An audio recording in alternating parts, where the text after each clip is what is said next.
Welcome to the Cat Protection Society Perfect Podcast, a podcast developed for cat-loving humans who want to ensure their cat has a happy, healthy, safe and enriched 9 lives, and to celebrate just how amazing cats are as companion animals. Welcome to the Perfect Podcast. Today we're taking you behind the scenes with some of our amazing CPS team, including Xavier, Chloe and Em, just to chat to them about what it's really like working with cats every day. So to kick us off, can you introduce yourself and tell us what led you to this role at CPS? Xavier, we'll start with you. Yeah, so I used to work in retail for a very long time. I was into skateboarding and music, but I always knew that I always wanted to work with animals, even when I was really young. So I guess at just one point, I just needed to do a career shift and kind of force myself to go to uni. But I did a vet nursing course to start with and then did an agricultural degree, and it kind of just led me here. I needed to do 2 weeks for work placement, so that's kind of what got me in the door here. Yeah. So that was about 3 years ago now.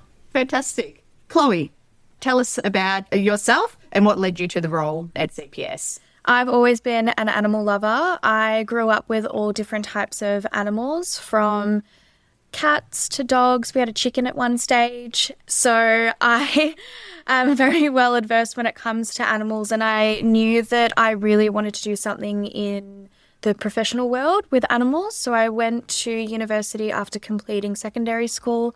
I completed an animal and veterinary bioscience course. I really wanted to become a vet. However, my decision shifted once I discovered this position at Cat Protection, and I've been in love with it ever since. Right. And Em? Well, I did not go to university. I was a vet nurse for a really long time and then decided I didn't want to be a vet nurse anymore. So I had the opportunity to kind of jump ship over to the shelter and have not looked back. Amazing. Then by way of introduction for our listeners, so Xavier is our foster care coordinator but joined CPS as an animal attendant. Chloe is our assistant shelter manager and also spends a lot of her time working on the shelter floors. And Emily is our CPS shelter manager as well. So we've got an amazing lineup with us today. Em, can you remember your very first day at CPS and what was it like walking in here the first time? Terrifying. I had been at the same clinic for 16 years, so walking in here was it was terrifying. I didn't understand how a shelter worked, and I definitely didn't understand shelter medicine. So it was very eye-opening, and you have to learn quick and you have to learn on your feet. Yeah. Okay. Chloe, was there anything that surprised you about the job once you started? I didn't realise how much cleaning would be involved. I know that sounds really silly, but the amount of cleaning that we have to keep up with, I didn't realise cats could get that dirty. Maybe my cats are just really clean at home, but I didn't realise how dirty they could be. But yeah, I just didn't realise how physical demanding it can be sometimes. Okay. And Xavier, what made you realise this was the right fit for you? Like you said, you did quite a big career change. Yeah, I think working in a shop front, you have a small team around you or a rotating roster of staff. And I think coming here, it was almost a similar thing. In retrospect, it's a small group here as well. So you get to know everyone pretty well and you get to form bonds and friendships. So it didn't feel too out of the ordinary in that sense. So it just felt like, a right fit. Everyone was super welcoming, just sort of made friendly with everyone right off the bat. So it just felt really natural. Great. Okay. So let's chat about behind the scenes of cat care. So most people see the cuddles and the adoptions, but obviously there's a lot more that happens behind the scenes. So Em, what does caring for the cats really involve on a day-to-day basis? Cleaning and feeding. So a lot of it, as Chloe said, is cleaning. We clean the condos every morning, so that means wiping them completely out, changing their toys, things like that. The amount of food we go through as well. We go through so much food. And I think the other thing is the enrichment, is that you don't necessarily, some days there might be a day I don't touch a cat because I'm stuck in my office all day. So I don't get to play with cats all day, basically. Yep. Okay. Xavier, and this may be relevant to the adoption shelter or obviously the cats and kittens that spend time in foster, but what are some of the routines or systems that you have in place to make sure a cat gets placed into the perfect foster care home? Yeah, so Generally, a cat will get flagged initially for a reason for foster, and then you kind of need to look back at its file like pretty intensely to sort of find, was it surrendered? Why was it surrendered? What kind of home did it come from? How did it deal with that home? And you're kind of like vetting potential foster carers for that cat to get them into the right environment. So in some cases, cats are pretty easygoing. You can place a cat within a few hours. Sometimes they might be flagged for maybe a few weeks at a time before we can kind of find the right environment. It is quite important not to send a cat to an environment that could affect them in a negative way again. So there is a bit of vetting involved, if that answers your question, I suppose. Yeah, absolutely. And with your foster carers, are there carers that are flagged for suitable cat ages or temperaments? Yeah, definitely. If we know, like when it comes into summertime, and I think we've got a lot of families that have younger kids, and, you know, obviously kittens are the highlight for them. So once sort of the warmer weather kicks in and we get an influx of kittens, I pretty much know the families to reach out to, and they'll be super happy to hear from me. Like, hey, I've got 3-4 kittens for you. Do you want to take them for 2 weeks while they gain some weight? And we usually offload those quite quickly. We've got carers that really excel in behavior cats that have the right space and home that's really quiet and routine. Maybe they live by themselves, that can take these cats for 3 to 6 months to get a bit of an idea of what they're like in a home and what their personalities can be once they kind of ease up a little bit. So, yeah, pretty wide variety. Okay. I think you're also missing out on the permanent or the palliative foster carers that we have as well. Yeah, we've just organised a few of them actually recently. So sometimes they're carers that have had the cats for a small amount of time, but they might have specific medical conditions that won't allow them to be adopted, or it isn't right for them to be adopted out. So they'll stay with them indefinitely. So yeah, those people are pretty special too, because they're basically taking on a cat for, it could be 5 to 10 years sometimes. Yeah. Okay. Chloe, how do you keep the cats' minds and bodies active while they're waiting for adoption into their forever home? Through a lot of stimulation. We need to make sure that our shelter cats aren't getting bored. Sometimes it can lead to behavioural or medical issues when they're bored and they're not getting enough stimulation due to stress. So we try and give them a lot of toys. We also have enrichment feeders as well, and slow feeders. So sometimes it can help give them a little bit of fun and excitement when they are eating their food in the morning. Sometimes turning off the lights, having the disco lights going as well, it provides them with a little bit of entertainment. For me personally, when I'm doing enrichment with the cats, I'll have bird noises in the background. So it sort of gives them that outdoor environment. Sometimes I'll play cat noises as well to try and see if they like other cats too.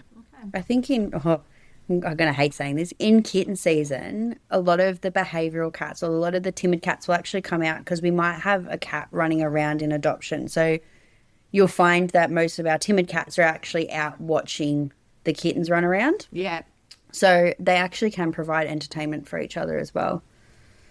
There you go, not all bad. It pained me. There you go.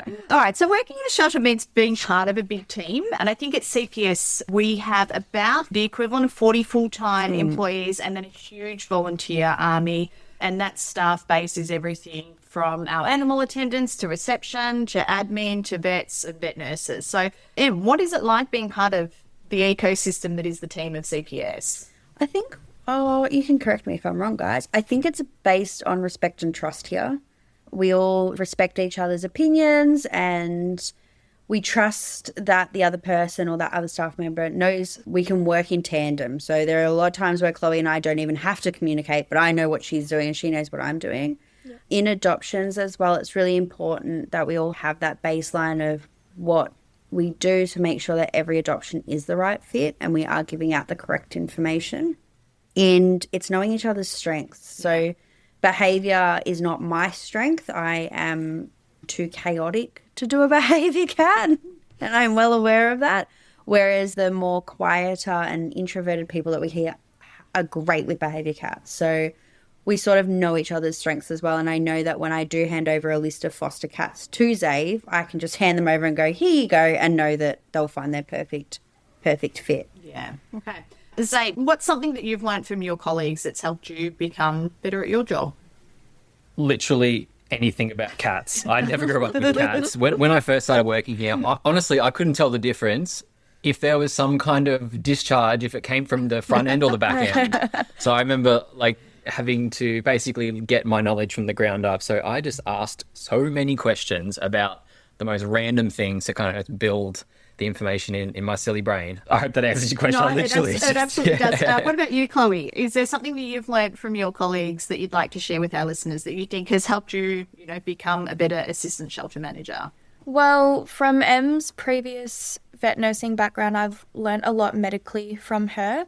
Obviously, being in my position, I do have a bit more responsibility when it comes to the animal attendants and the cats as well. So being able to have that knowledge of when to spot signs of illness in cats is great. But I've also learnt a lot of behaviour information from my colleagues. So just my fellow animal attendants. We all come from different backgrounds. Some of us have come from different shelters as well. So to have a little bit of a different insight as to how to approach different cats is great, and it builds up a lot of skill. Okay, fantastic. Let's chat about the emotional side of working in a shelter. So obviously caring for animals can be both joyful and emotional, and it's tough to manage that balance of when a cat might be unwell or they need veterinary treatment or outcomes don't play out as we would see. So Zabe, is there something that you do or you remind yourself that helps keep you positive whilst working here? Yeah, it's a tough one because working with the foster carers that do get very attached to the cats, and because it's going to sound bad, but I look at a spreadsheet sometimes, I see the numbers, the dates, when things are due, when appointments are coming in, when follow-ups need to happen. So it does get a bit numerical in some cases.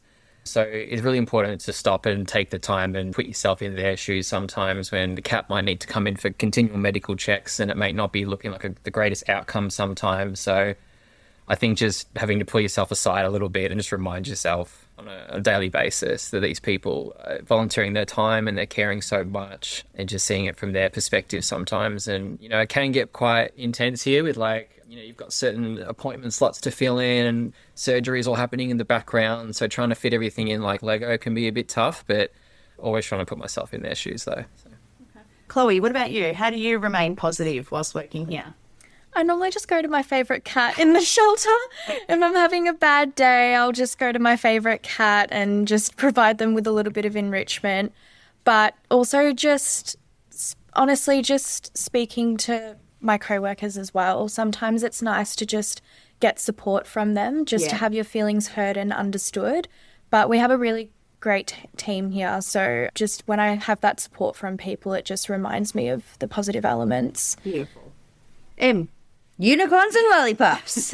That is my saying. Unicorns and lollipops. It's okay to get upset here. Like, if you didn't have a cat that you got upset about, I would be worried. So we always it's okay to go and have a cry or have a minute. Sometimes if someone's having a really bad day, taking an extra 10 minutes on a lunch break. Or we are in a building full of fluffy little cuddle pots. So going and spending some time with the cats and just having a minute to yourself is okay. But yeah, I just basically walk around saying unicorns and lollipops, and that's how I go about my day. All right, career insights and advice. Obviously, Em, as our shelter manager, you have the lead for hiring the team that work underneath you and run the adoption shelter. So for anyone that is listening that dreams of working with animals, what are some of the skills or personality traits that you think are important for this type of work? Calmness. I know it sounds really silly, but a lot of the time it can be based on how loud someone is, how extroverted, because there are some people that are quite loud and extroverted and they wouldn't suit a cat clinic, but they may suit dogs. Yeah. So it's just finding the right fit, and also finding the right fit for the team, someone who's going to slot in nicely and become part of us, not work against us. Yeah. Okay, so Chloe, what's one thing that you think people often misunderstand about working in animal care? I don't think people realise the amount of work that's involved leading up to the preparation of our shelter cats becoming available for adoption. When our shelter cats arrive, they have to undergo a full health vet assessment. And if they come in with stray history, they have to complete a stray hold.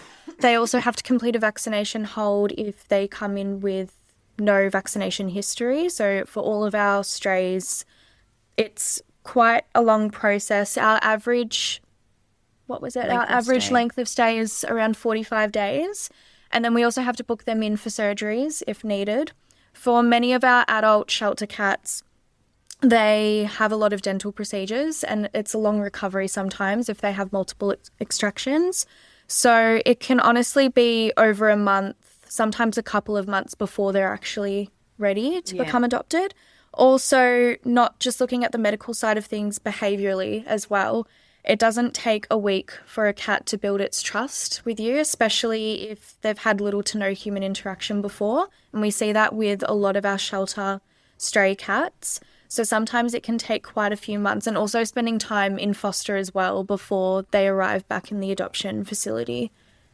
Okay, great. Is there anything you would add to that? Yeah, I mean, sometimes the cats will spend, like Chloe was saying, maybe 3 months behind the scenes here, and they'll get to a level where the next step is to see how they're going to react in a home, but not in a permanent aspect. That's when foster kicks in.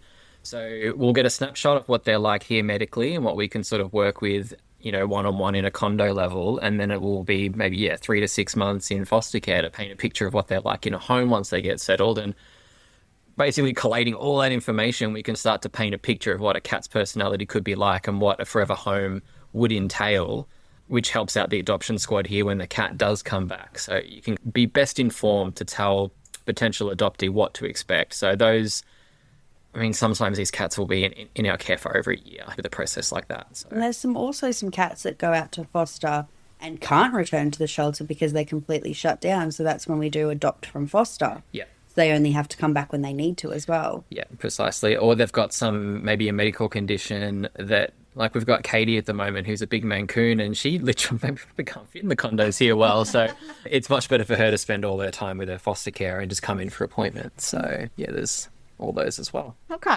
Obviously, as a team, you meet so many cats, and as everyone has spoken about, we are about to hit our peak period. Chloe, do you have a favourite type of cat personality to work with? I do. I love the confident ones that have a little bit of spiciness to them. Yep. We have Jürgen, who is my absolute favourite because he will tell you when he's had enough. He can get very grumpy, but that's what I love about him. He's got his boundaries. We respect that. So I do like a bit of the spiciness in a cat. The weird ones. Oh, I love me a weird cat. Thumbtack's probably the weirdest I've got at the moment. She just does weird things and she makes me laugh. And we've had quite a few of those. June was another one. I called June my spirit animal because She was spicy. she was spicy, but then she would lick my face, but then she would try and murder Chloe, but then she would sit, underneath Terry's wheelchair. So I like the ones that have the weird personalities. Keep you guessing. Keep me, right? just keep me on my toes. What about you? Oh, probably all the dirty FIV cats. No, they're just like, some of them come in and they've got the big sad eyes and they've maybe seen a lot, a bit of PTSD, being on the streets. They're probably my favourite though. So, yeah. All right. So closing thoughts. If you could sum up being an animal attendant or, our shelter assistant manager in 3 words, what would they be? Motherly, in brackets, to the cats. Yep. Sometimes to the team. Yes, and to the team. Emotional, funny. Okay. Great. All right. Right. Em. Very hard, but rewarding. Okay. sticking with She's stuck in an extra word. And finally, Chloe, what do you hope listeners take away from hearing from you today? I hope just a little bit of understanding of the operations of our shelter and what is entailed leading up to the process of our shelter cats becoming adopted. There's a lot of work from the vet team to the animal attendants, and obviously from Em being our shelter manager and Xavier being on our foster team. There's a cooperation of people that builds up the process of our shelter cats becoming available. It's not just one person. So I think that's what I hope people take from. Okay. Great. Zabe? Yeah, and if anyone wants to become a foster carer, jump onto our website, head over to the foster tab, and you can register your intent there. I mean, there's a few forms and bits and pieces to come back and tick some boxes, but we're always looking for people. Some people might foster their first cat and adopt them, and that's it for them. But they've helped a cat out in the process, and that's the best we can hope for. So always looking for people. So Great. Please have a look. Yeah. Just because you don't see it happening doesn't mean it's not. Yeah, absolutely. And hopefully our listeners have got some insight into the huge amount of work that these guys put into every cat and kitten that comes into our care. So a very big thank you to Xavier, Chloe and Em for joining us today. You're welcome. Thank you for listening to another episode of the Cat Protection Society Perfect Podcast. Make sure you subscribe to the show in your podcast app so you don't miss an episode. And we'd love if you can share this podcast with any friends, family, or colleagues who all love things cats. In the meantime, you can visit our website at www.catprotection.com.au.